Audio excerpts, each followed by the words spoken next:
my situation? Can I change it? How do I know if I can change it? Our speaker today is Chip Nwantishwander. Chip is a therapist. I'm just going to take this off of here. Chip is a therapist dedicated to helping couples and families build stronger, more connected relationships. He also works with individuals to guide them toward realizing their full potential in life and their situations. Chip has a master's degree in counseling and educational leadership, and he combines emotional depth with clear direction and purpose. And this is the fun part. You don't know this, but he is also trained in emotionally focused therapy, which is also known as EFT. I've done it. It works. It works really well. It takes a little bit of discipline and some learning of how to rewire, I would say. But this is a program that specializes in helping couples embrace vulnerability and create lasting change. So remember EFT because it really is a good program. And it's so great that you know that and that you're trained in that. Not everyone is. So that's really great. Chip is known for his warmth, his creativity, and his insight, and he empowers people to grow, connect, have confidence, and self-awareness. Self-awareness is something that not everybody comes by naturally, but it is something everybody can learn to do. So some housekeeping, please turn off your phones. You'll have questions at the end of this. We got started a little bit late, so 5 minutes for questions maybe, however you feel. And then, so turn off your phones if you would. Be ready to ask questions. Allow me to come with a microphone so that your question winds up on the audio of this so that when we post it online, others have the benefit of answers.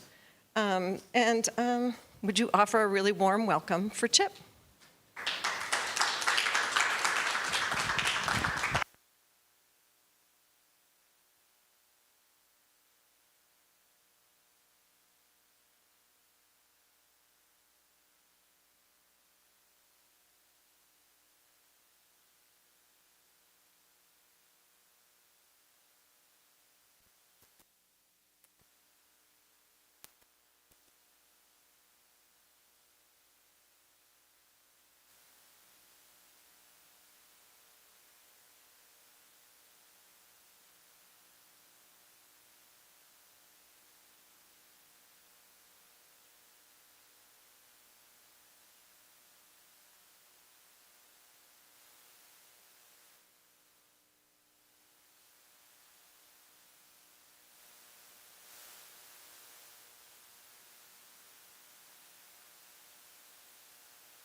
Vibing off of each other, they were laughing. It was a great deal of fun. Got another microphone? Yep. Want me to use this one? Yep. This one better? Oh, wow. Okay. All right. That's wonderful. Really carry. Oh, it wasn't on. I was just talking to myself. Okay. Right. Is this loud? It feels very loud. Is it loud? Should I turn it down a little bit? Can you turn it down a little bit? Oh, you turn it down. I'll let you be in charge. Okay, good. So, at any rate, I was doing this presentation and kind of it's designed to pull back the curtain and let you see what happens on the inside where the magic is, and just developing some great rapport with these college students. And one comes up after I was done speaking, and she said, "You know, Chip, my training, my education is in mechanical engineering, and I'm already signed up with this firm for a pretty hefty contract. But based on your presentation, I'm inspired to quit all of that and go work in guest service for a Disney theme park." And in the moment, I thought, oh no, don't do that. I tried to be, diplomatic and say, well, you might want to think about different considerations. But inside, I was thinking, I was just trying to keep you off your phone for 30 minutes. I wasn't trying to convert you to an entirely different career path. As I look across the room, I see some younger people. I see some people who have been around the block a few times. And it's great to talk to people all across the board, because as they're younger, it's kind of like, where do I want my trajectory to go? And for people who have been around, you can have these conversations sometimes that have to do more with some deep stuff of the soul, stuff that has some meaning. I was at a get-together of other mental health professionals. We get together sometimes just for fun, and we were at somebody's house, and there was one guy who I just met virtually, but I was meeting him now in person. He's kind of an eccentric dude. He had a long beard and glasses. He's a mental health professional too, and he loves to talk about strange. I wouldn't refer to him, but at any rate, this is being recorded, isn't it? I'll keep it anonymous. But we were talking, and I got little cues that he was open to talking about things that have to do with things that matter, things of the heart, things of purpose, things of just looking for little opportunities. Basically, I'm always looking for little opportunities to let people know Jesus loves them, and that he's looking for a relationship for them, but not too heavy-handed. And at one point, we're talking, and he stops, and he looks at me, and he strokes his beard, and he says, "Chip, what is the meaning of life?" I mean, just right there you go. I mean, wonderful. I'm curious, what would you say if you're engaged in a conversation and somebody says, what is the purpose, what's the meaning of life? I mean, where would you go with that? Anybody have any ideas? I'm curious what anybody thinks in here. I see a hand over here. Can I hand you the microphone? Oh, you got a microphone right there. Okay.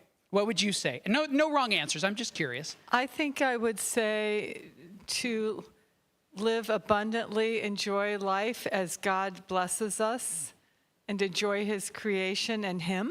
I think that's wonderful. what I would say. Yeah. Live abundantly, enjoy life, and enjoy him. Yes. Wonderful. Yeah, what would you say? I would like to say to know Jesus and glorify him. Know Jesus and glorify him. Brilliant. So instantly you both are going to like this relational aspect, right? Know Jesus, glorify him. Wonderful. I love those answers. Anybody else? Not that you have to. Yeah, those are good answers, and I pretty much did the same answer.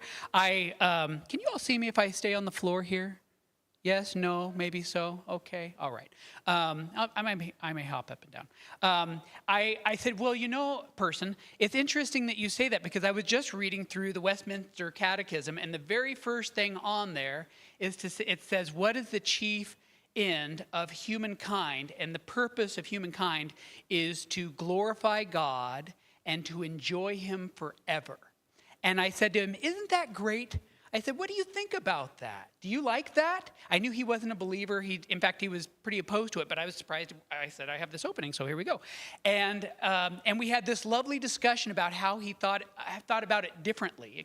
I think it put a little rock in his shoe, because I don't think he thought about God wanting us to enjoy him, but I believe that he does. And so it led to this wonderful conversation that we had. But I think that's a great place to start. When we're thinking about how do you make decisions in life, and how do you do it with confidence? Because it really matters. Where do you start from? What kind of question are you asking for yourself, Why am I here? What's my purpose? And so when it comes to how to make confident decisions in life, if I press this little right button, will it move forward? Pointed at you, right there. No. Oh, there it is. Okay, good. So what is your purpose? This is a great question to ask. What is your purpose? And I don't want to ascribe to you something other than what you want it to be, but what are the values that you build on to shape your decisions? So when I say values, a lot of people will say they have values, but their values don't live anywhere. They're just something that they say. And I want to be straight with myself and with everybody here that if your values don't live someplace on your calendar or in your checkbook, they're far more likely to be values that you fight for than values that you live up to. Meaning that these are things that you say are important to you, but when push comes to shove, you kind of forget about those things. When things get a little scary, you kind of forget what was so important to you. I love how Jesus puts it. He gives this analogy. He says, the wise man built his house on the rock. The rain came down, the winds blew and beat against that house, and it didn't fall because it had its foundation where? On the rock. But the foolish man, he built his house on, does anybody remember? Sand. Oh my, I have a lot of veterans in here. Built his house on sand, so when troublesome times come, you can see what that structure is made of. Because we're all going to be building structures, frameworks for life. It's really, really important what you build that upon, because that is going to influence it. Almost, you can tell somebody who's answered this question and has this settled in their hearts. Because if they spend a lifetime of valuing what their values are, they will come up to a situation and it's not so much deer in the headlights. So for me, what that looks like is daily devotions, reading my Bible, talking to God. He's teaching me, he's training me. So I want to make a distinction. I'll just stand up here to make this distinction. So I want to make a distinction between knowledge over here, okay, and over here, we'll say wisdom is right here, and over here, we'll put discernment. So if we go over here to knowledge, what's the difference? And there is a difference. I see knowledge is an accumulation of information or skills that's based on either your training, your education, your experience, and based on that, you build a framework for a sense of an understanding of a particular area. And I think it's important that we start with this because I work in the mental health profession. There are a great many people who may have knowledge, but would I say they're over here having wisdom? Not necessarily, maybe. But one doesn't equate the other. I used to work in higher education. There were a lot of professors who could talk a really good game, and you'd send your child to them, and your child starts nodding along and saying, that sounds convincing, but you talk to this person, you find out there's some gaps in there, and I don't know that there are a lot of that. Not every single one of them is going to be over here in this place of wisdom. And here's why I want to make this point. It is oh so critical that we are aware of the difference now, because it is a very different time. It used to be, for those of us who are believers, who are Christians, if a certain publishing company produced a book, you could trust that book. Those days are now gone. You can't necessarily just trust something because a certain publishing company produces it. You have to be discerning. You have to be able to have your own sense of wisdom to depict, does this reflect the values? If you're somebody who ascribes to biblical values, are they taking you closer to that, or are they taking you further away? So what is knowledge? Knowledge, I love the quote from J.I. Packer, knowing God. Wisdom is the power to see and the inclination to choose the best and highest goal together with the surest means of attaining it. So there's this idea of perception. You're able to see something kind of for what it is. And for those of us who want to be in alignment with God's will, you're trying to see things maybe more so and more so as God sees them. I used to go on these hikes and you see these kind of like these viewfinders that they put up on the path, and you look through it and you see maybe a new perspective. And it's kind of, as his children, we are actually encouraged to kind of want to see things the way our Father sees them. And so discernment is wisdom kind of in motion. So I'm going to step over here and say, what is discernment? Discernment is putting tennis shoes on wisdom, and now you are deciphering, you are separating out the 99.9% of things you don't do, and whatever few things are remaining that you do want to do. And so this is not an easy job, is it? I mean, when you think about it, there's a lot of things at play. So when it comes to discernment, there's this sense, wisdom and discernment, you're seeing into a situation. When I was in grade school, anybody ever make a peekaboo box?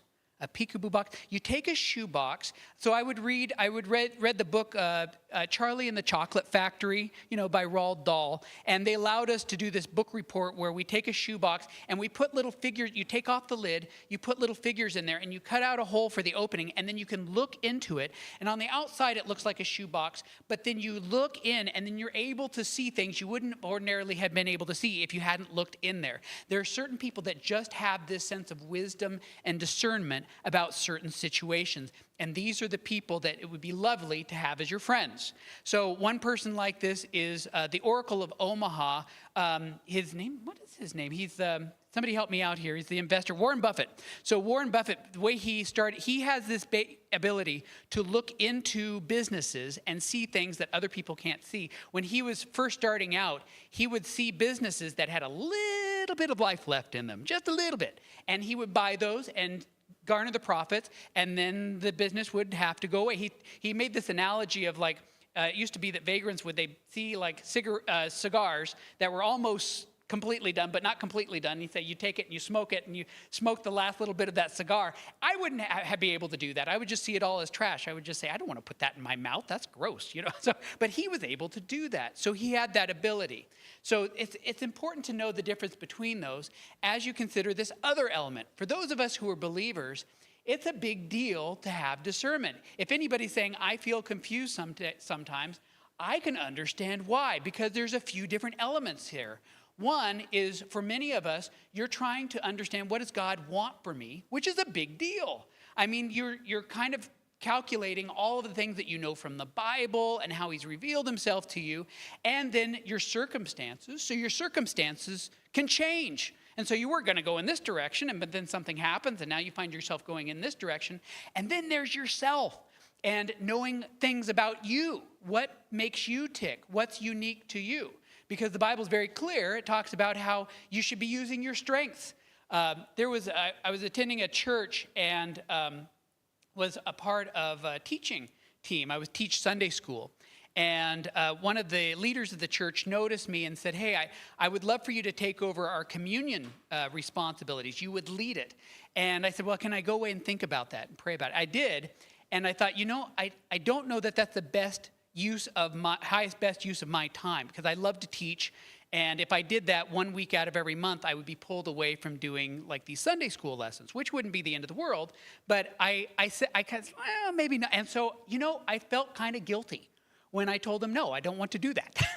It always feels guilty. I mean, it feels funny when you have to tell somebody no. I mean, we're in Minnesota, come on. But I told him, no, I don't want to do that. And as it turned out, it ended up being a really good decision, because he asked somebody else who was on his list, and this person was wonderful at it. In fact, it was a husband and wife team. He was very detailed oriented. He had his clipboard. His wife was a little bossy, so it was perfect for that. She told people where to go. You stand here. No, not right there. You stand over here. I would not feel comfortable at all doing. I wouldn't want to do any of that. But if you ask this couple, would you like to lead a Sunday school class? They'd probably say, no, I don't want to do that. So it's very important to not only think about the circumstances and what you know, but also be thinking of yourself. If you find yourself in a position where you're saying, this is making me miserable, I hate this, well, I don't know necessarily maybe that's where you need to be. I think there's lots and lots of ways that you can enjoy God and you can enjoy life, and I think God does want that for us. So here's my question for you at your table. Is there a question you are pondering right now? Or if you don't have one you're pondering right now, maybe there's been a question you've had in the past that's been rolling around for you. I want you to turn to your table mates and go ahead and open up, if you feel comfortable, and share if there is any questions that you're pondering right now. Go ahead and go.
Would anybody like to share something that they have been noodling on? I don't mean to put a spotlight on you if you feel uncomfortable, but we're all family here, right? We're all good friends by now.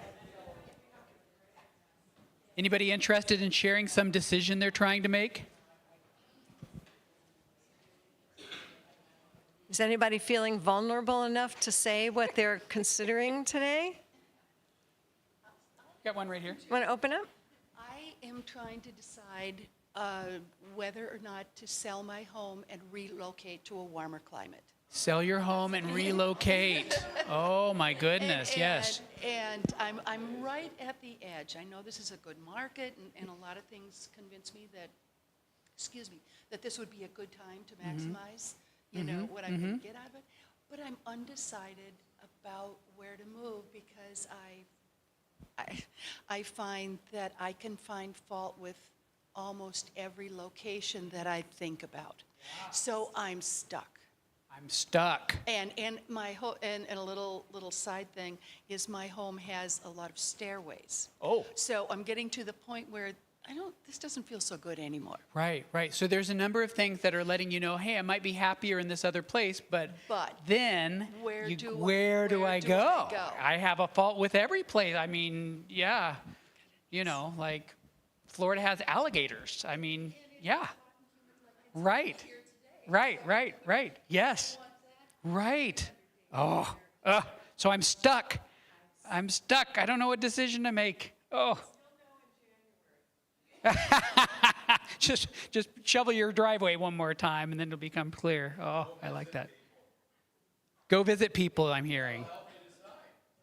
Oh, like go visit people in other states? Yeah, if you're going to like a Florida or California or wherever, Texas, wherever you want to go, you got to have people you're going to know there, or else you're going to be lonely, and if you don't connect in a community, then you're really up there.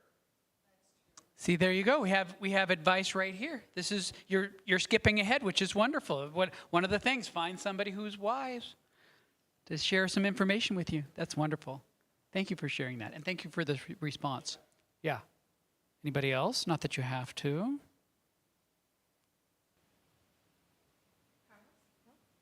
Yeah. I'll just add to that. Mine is come closer. Okay.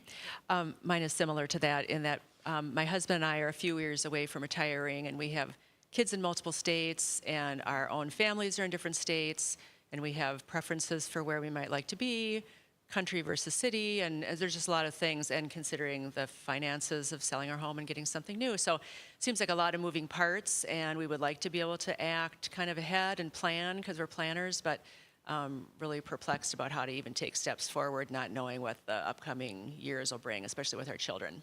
Right. Yeah, that is those darn children. They used to stay put, but now they don't do that. They go all over the place, and then you go chase them, and then they're like, oh, I got a job over here. And you're like, doggone you, kids. Thanks for nothing. Yeah, that is a pickle, isn't it? Yeah. Well, thank you for sharing those, everybody. I appreciate you sharing with each other. So here's, I just want to share, decisions are hard. They can be very hard. And sometimes they're harder than hard. So I work as a counselor, therapist, and so I'll disguise I'll mess up some of the details so you don't know who I'm talking about, but a woman comes in and sits in my office, and she's in a lot of distress.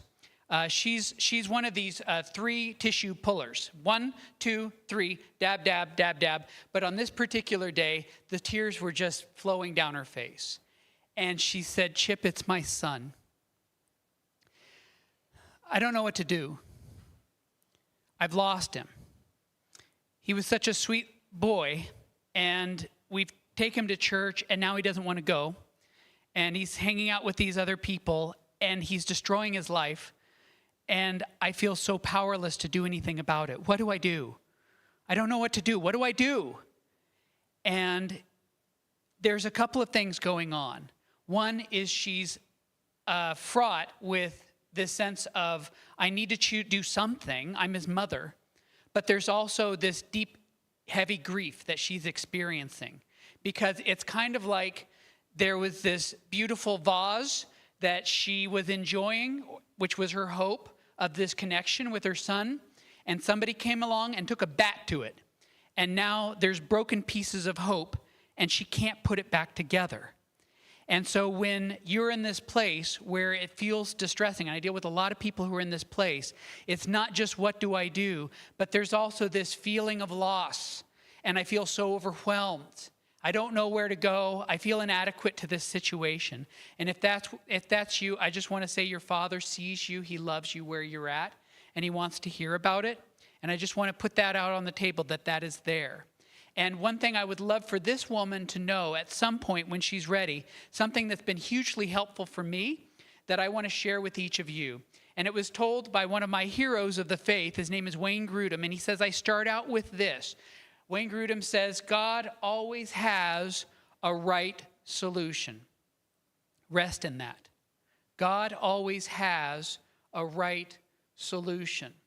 So I was in a point myself personally where somebody wanted something of me who was in the church, and I was a leader of part of ministry, and I was fatigued with this person. I felt like I was giving a lot to this ministry, and this person was unhappy, and they wanted to talk to the pastor, and I was about to doze off. You ever start to doze off, and then your eyes pop open because you think of this thing, and you are not going to sleep. You were once dozing off, and now you're in this place of like, ah. And I just started to do the next thing I knew how to do, which is to pray. So I'm going to take us to that place right now. To know that God is faithful and he will not let you be tempted beyond your ability, but with the temptation, he will also provide a way of escape that you may be able to endure it. I think he cares very much about your situation. I think even if you're feeling trapped and you've got no place to go, there's no out, this situation is bigger than I am, he cares. He sees it.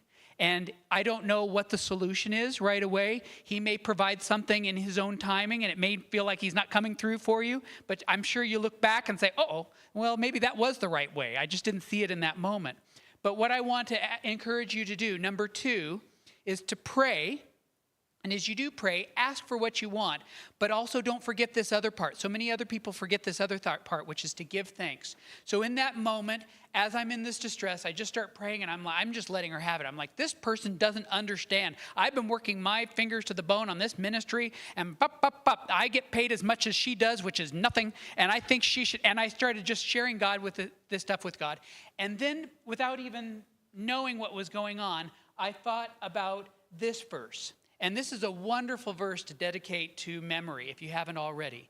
It's this: do not be anxious about anything, but in everything, by prayer and petition, with thanksgiving, we see that, with thanksgiving, present your requests to God. And the peace of God, which transcends all understanding, will guard your hearts and your minds in Christ Jesus. So as I'm praying and I'm venting and I'm saying, do something about this, God, I remember this verse. And I said, okay, God, thank you. Thank you very much. Thank you for being with me in this. Thank you that I get to be a part of a ministry. Thank you that there are pastors who are willing to intercede when things like this come up. Thank you that this person was willing to share these things with me so far. And I started to notice my body feel calmer.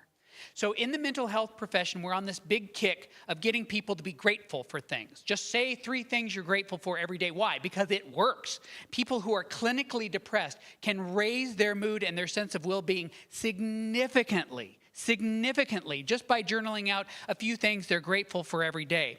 Now, people who don't know Christ, they're just saying it out into the ether, just into the air. But this is relational. You get a twofer.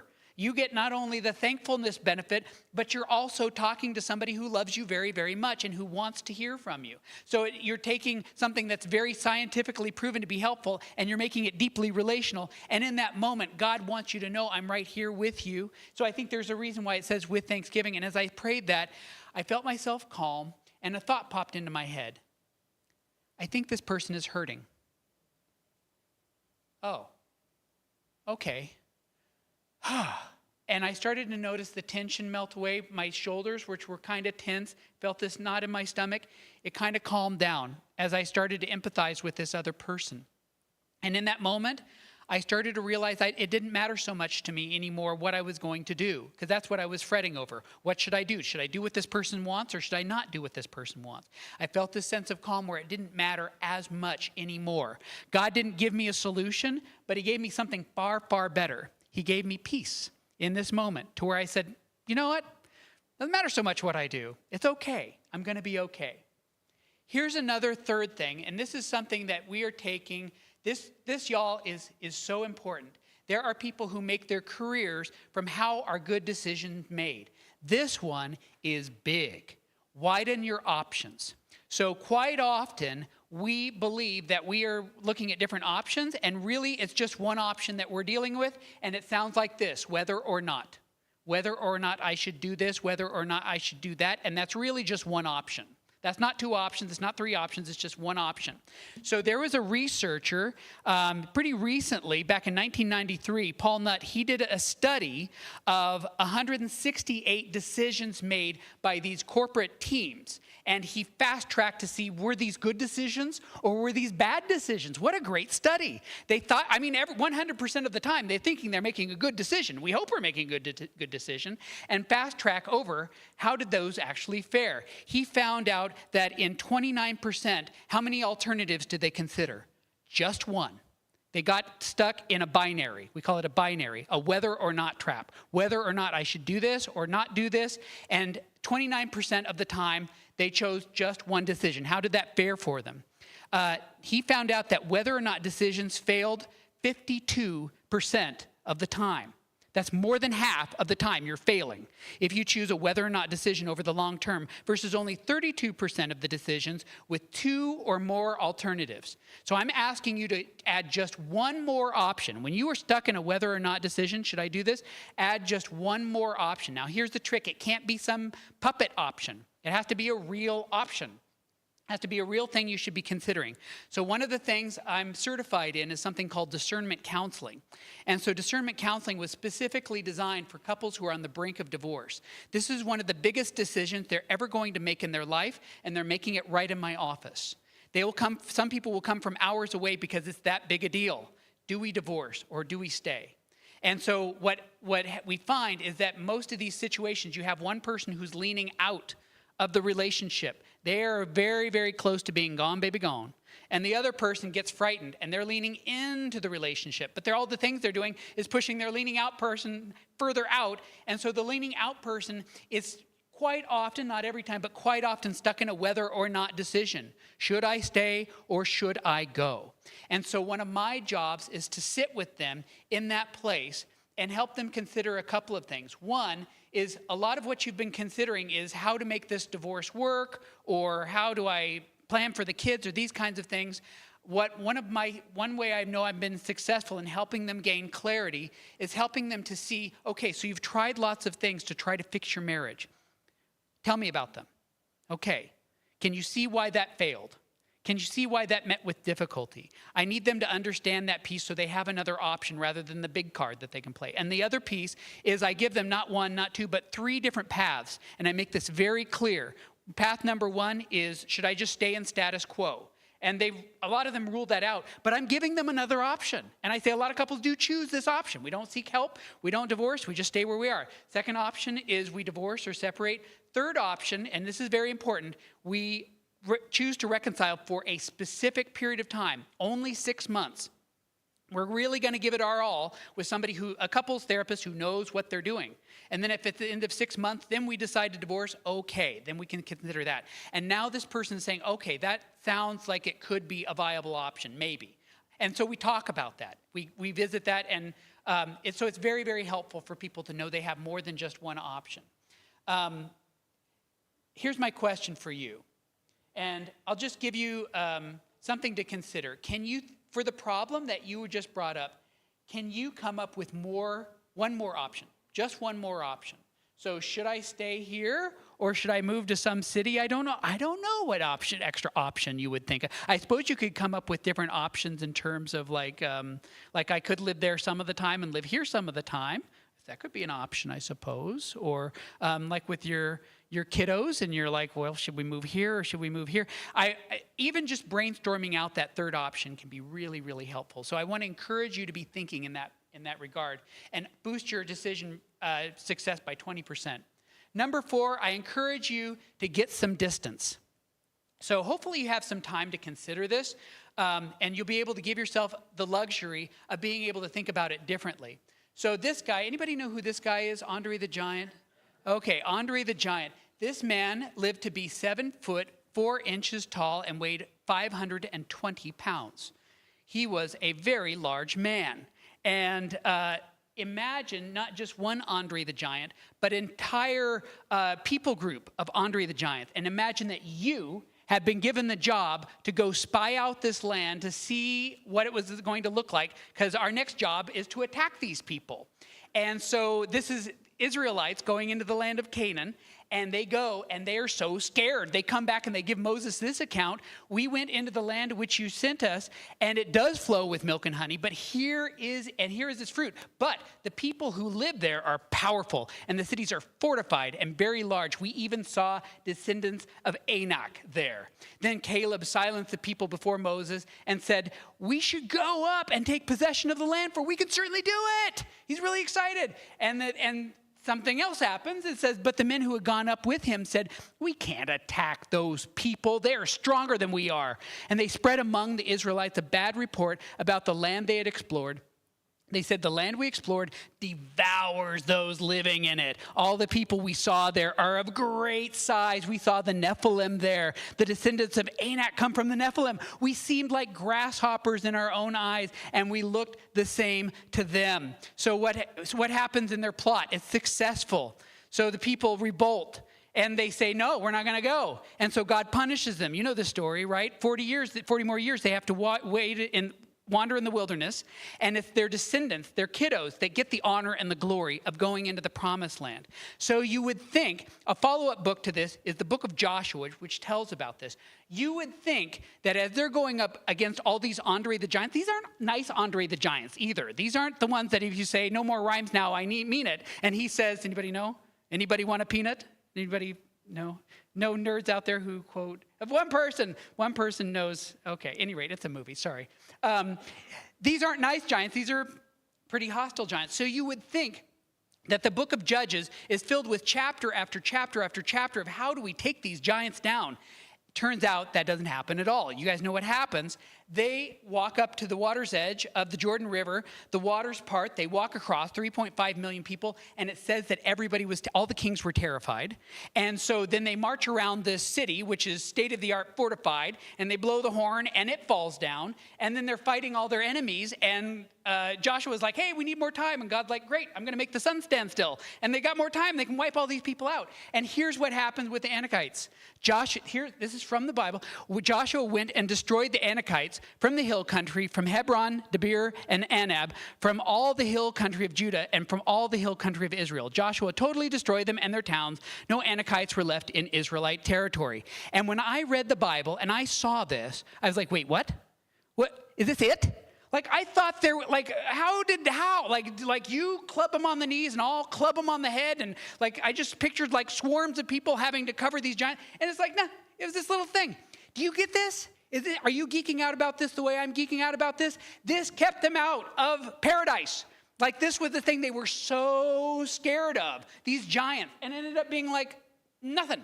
So here's the thing I want to share with you. If you're worried about something, are you a worrier? If you worry about something, it may be that the reason it's big is because whatever we focus on becomes bigger. And it may be the thing that you're worried about ends up being nothing more than a footnote in God's grand story for your life. So here's what I want you to be able to do. I want to acknowledge that the feelings when they come in, fear and distress, can distort our thinking. So here's three questions I invite you to ask. One is, what story am I telling myself? So it's not just about input, it's also about the meaning that I take from that. And then the thing that I do. And quite often we don't even think about the meaning, the feeling, how I'm registering this. I just do. But I want to encourage you to slow that down and ask yourself, what story am I telling myself? These giants are going to annihilate us. God is leading us to destruction. Second thing is, how might God be inviting me to trust him in this? I'm amazed that these Israelites, they, like the Red Sea, God parts it, and he wipes out the most state-of-the-art army, the Egyptians, and still like, we can't do this. They forgot to trust their God. And thirdly, what would I say to a friend? So if a friend is going through something that I'm going through and I find that I'm too close to it, what would I advise my friend to say? What would I advise them to think about this situation? Okay? Hugely helpful. Your emotions are important. Don't get me wrong, your feelings are very important. That's how we make meaning of a lot of things. The warning bell goes off and we're like, uh-oh, something's going on, I need to pay attention to this. But if we just run into an action without having an understanding of what those are, then they may be having too much influence over what we do. And number 5, seek counsel. Okay, seek counsel. So out there somewhere, there might be somebody who has dealt with your exact situation. I'm sorry, what was your name again? Carla. Carla may have dealt with your exact situation where they're saying, we're in the middle of all this stuff, and we're on this decision, should we move, should we stay? And so there's a couple of different kinds of people you can seek. One is just flat out wise people. These are wonderful. And then 2 is people who have experience in the specific area that you want to have some sort of decision-making help in. For me personally, I am so fortunate. I'm a part of some consult groups with mental health professionals. I got to be straight with you. These are some of the finest minds in the Midwest, and I get to see them regularly. Do you think that doesn't bump up my game a little bit when it comes to being a mental health professional? You bet it does, especially when I show them tape of whatever I'm struggling with. Brilliant insights. So it's so good if you can be around people. Moses, okay, so Moses talked directly to God, and he had the burning bush, and he saw all these miracles. There was even a place where he was in God's presence, and the glory of God shone from his face, and he had to put a veil on. Can you just imagine? People were so scared he had to put a veil, and I just imagine him lifting it up, and people going, and he'd lower it, and But this guy still got input from his father-in-law, Jethro. So he talks directly to God, and God still uses Jethro as his conduit to help him establish the entire judicial system for the Israelite people. So God may be wanting to do the same thing for you. Finally, now it's time to move. So what do? It's not just move, it's move, pivot, move. Quite often, you're going to be making adjustments as you move, but you need to get started. At some point, you've got to go into motion. I don't know what movement that is. We have this idea that in the Bible, they didn't have to do this. They went in a direction, God talked to them, they didn't make any mistakes. Take a look at this. Paul and his companions traveled through the region of Phrygia and Galatia, having been what? Kept by the Holy Spirit from preaching the word in the province of Asia. Okay, we're going to go to Asia. Bonk. Okay, so the Holy Spirit guides you and says, nope, not that direction. And so what do? So when they came to the border of Mysia, they tried to enter Bithynia, but the Spirit of Jesus would not allow them to do it. Okay, so we hit this place, and we're going to go over here. Bonk. Can't move forward. Okay, stop by the Spirit of Jesus. All right. Okay, a lot of us, you hit 2 big bonks, and you're like, well, that's it. That didn't work out. I guess I'll just stop with the whole plan. No, what happens? So they passed by Mysia and went down to Troas. During the night, Paul had a vision of a man of Macedonia standing and begging him, come over to Macedonia and help us. After Paul had seen the vision, we got ready to leave at once for Macedonia, concluding that God had called us to preach the gospel to them. Can you see what's going on here? I don't like this. I want to be immobile, safe and secure in my spot, and have God tell me exactly what to do, and then I go do it. That's how I want to do things. But it sounds like that's not always how God wants to operate. Sometimes he is waiting for me to start and take a step, and once I'm in motion, he seems to sometimes prefer to move a vehicle that's in motion rather than one that's just stationary. And as he does so, he's looking to see if there's creative energy and initiative behind me that's pushing me in a particular direction. Then he might direct me in a different direction. So if you find yourself going in a particular direction and you meet with an obstacle, that might not necessarily mean failure. It might be that God is testing you, and God wants us to test him too. So do not conform to the pattern of this world, but be transformed by the renewing of your mind. Then you will be able to test and approve. He really wants you to test him, what God's will is, his good, pleasing, and perfect will. I see we're a little short on time, but one thing I want to encourage you to do is think about one thing you'd like to do in terms of improving your decision making. What's one thing you can do this week? And I want to leave you with this. Anybody know who this is? Chuck Colson.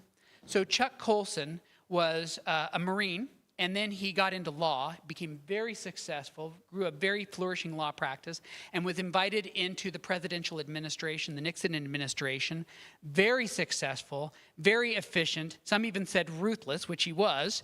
He even said, I was quoted to say, I'd walk over my grandmother to accomplish what needs doing. He got tangled up in the Watergate scandal, and as he's facing charges, a friend offers him a book, and the book is Mere Christianity by C.S. Lewis. So in that moment, he makes a decision. He decides to read chapter 1, then chapter 2, then chapter 3. Eventually, he puts the book down and makes a decision to give his life to Christ. And then he talks to his friends, what should we do? What should I do? I'm being faced with these charges. And he was advised, and he stands before the judge and said, Your Honor, I plead guilty. He didn't have to do that, but he thought it was the right thing to do. Unfortunately, the judge threw the book at him, and he was disbarred, and he got sent to a federal prison. Out of that, what happens? God starts doing something in his heart, right? In that moment, he decides to start a prison ministry. He has no way of knowing how big that will become. He has no way of knowing that prison ministry would expand to not his own country, not one, not two, not three, but 120 different countries around the world where prisoners are getting the message that Jesus loves them and that they do matter. Started by this guy. And you must have imagined that his life looked like it was shattered pieces of a vase that couldn't be repaired. He had no way of knowing how God would use that. So if you have any shatterings in your life, little pieces of broken vase, who knows how God is going to use that to create a mosaic that is far better than you had imagined. So thank you, everybody, for joining me today. With a few minutes left, we'll open it up to questions. Any questions?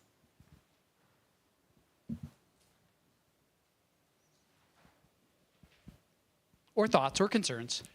Mine's more of a thought. At Wooddale here, we have a class called Finding Your Purpose. And what I gleaned out of the class was the purpose of life is to find the gifts that God has given you and try and expand on that gift. Yeah.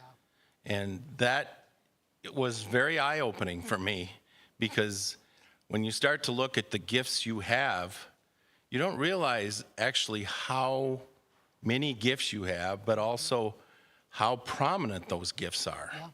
Yeah. That is so key, isn't it? I mean, you talked about the talents. Yeah. I mean, the talents is basically anything God gives you, right? Including your giftings. Absolutely. Yeah, beautiful. And, I think it brings up a good point, because we're going to be able to do that forever. Like, we're going to find new ways to use our gifts to bring delight. Wonderful.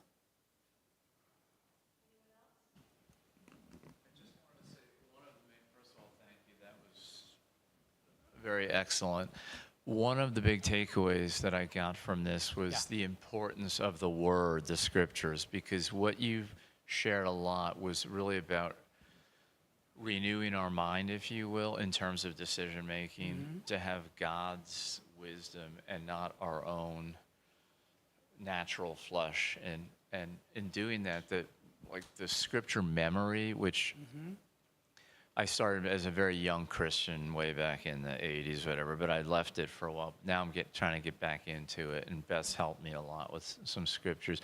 I'm wearing one of my favorite scriptures on my T-shirt. One of my daughters sent it to me, which is Romans 12:12. Oh.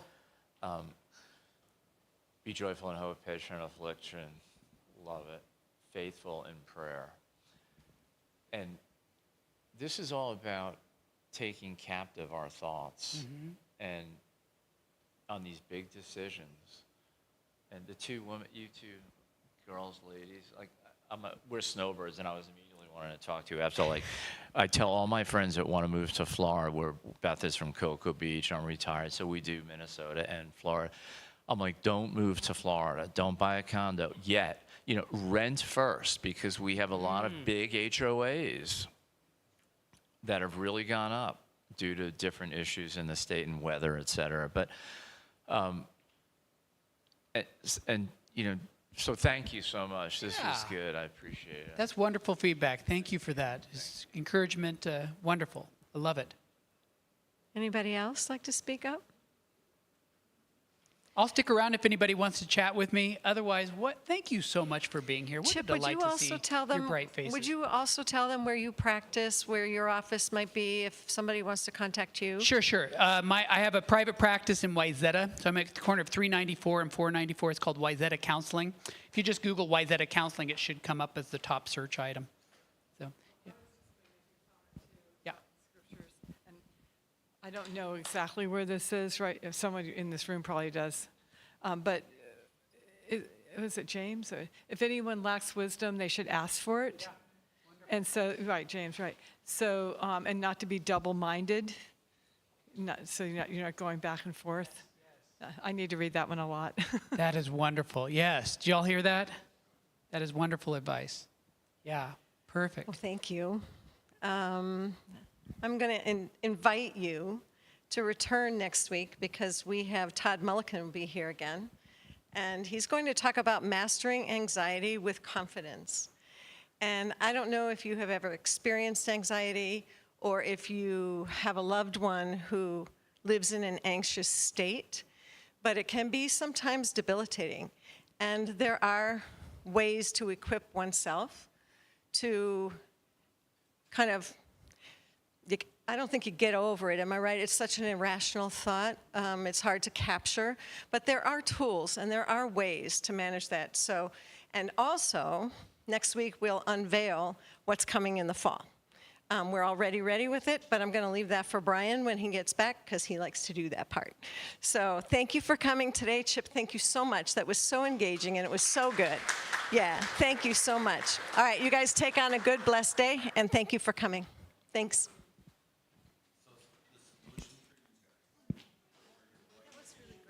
Thank you. Thank you. I'm glad you had